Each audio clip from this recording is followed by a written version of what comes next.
So let's go and add a room. So in order to do that, we need to go to the main menu bar at the top and then click on the rooms.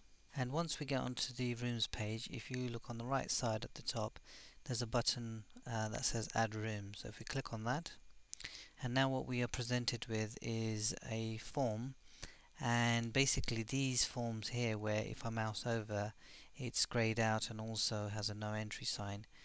If you have the business goal package, then you will have access to these options, and what they allow you to do is set up alerts.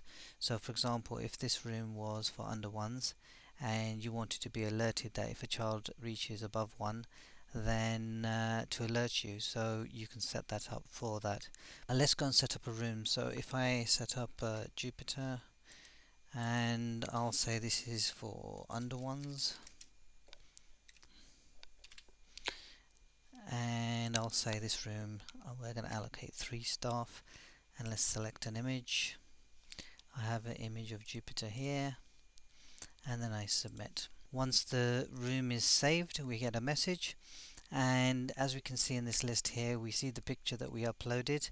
Now if we click on the picture, a pop-up will appear, and as this image was very large that I uploaded, best to sort of reduce the sizes of your images so that you're able to see them properly.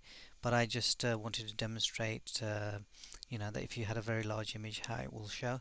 So all I need to do is click on the X button at the top here to close the image, and it shows us the room name, which we set to Jupiter. It tells us the description, so I put in under ones. Total children assigned, we haven't assigned any children to this room, so it's showing us 0 at the moment, and this was the number of staff I said that we were going to assign, which was 3. And these options here are for the business gold users, and as they are not available, we're not going to go through them now. In the actions column you have an edit button, so you can make the changes if you wish, and this button here, the person there icon, if you mouse over, it says assign children, and what we can do is click on that and we come to the page for assigning children to the room. Now on the left side is the unassigned list of children, and on the right side is the children we've assigned to the particular room. Now in this list we see the children that we have access to. So at the moment in this setting we only have a total of 3 children, and we haven't assigned any to this room, and there are 3 available to assign. So we also can see their names, we can see their ages, we can see the gender, the room, the group staff, and these are not showing anything because we haven't assigned anything to them.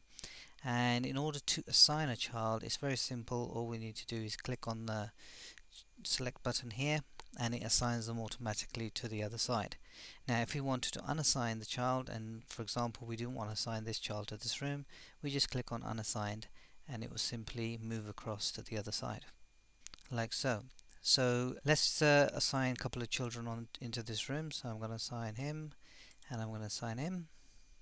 And what we also have the option is to assign the child into groups. So for example, you may have a number of children in a room and you want to split them into little groups, and you can do that. But as we haven't set up a group at the moment, I'm not going to do that for now. As you can see above here, it says assign 2, so you have 2 children that are being assigned to this room. And let's go back.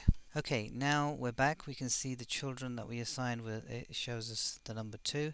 We also can actually, if we had lots of rooms in here, we can just click on the search button and click on the name that we want, and we can click search and that will find it for us.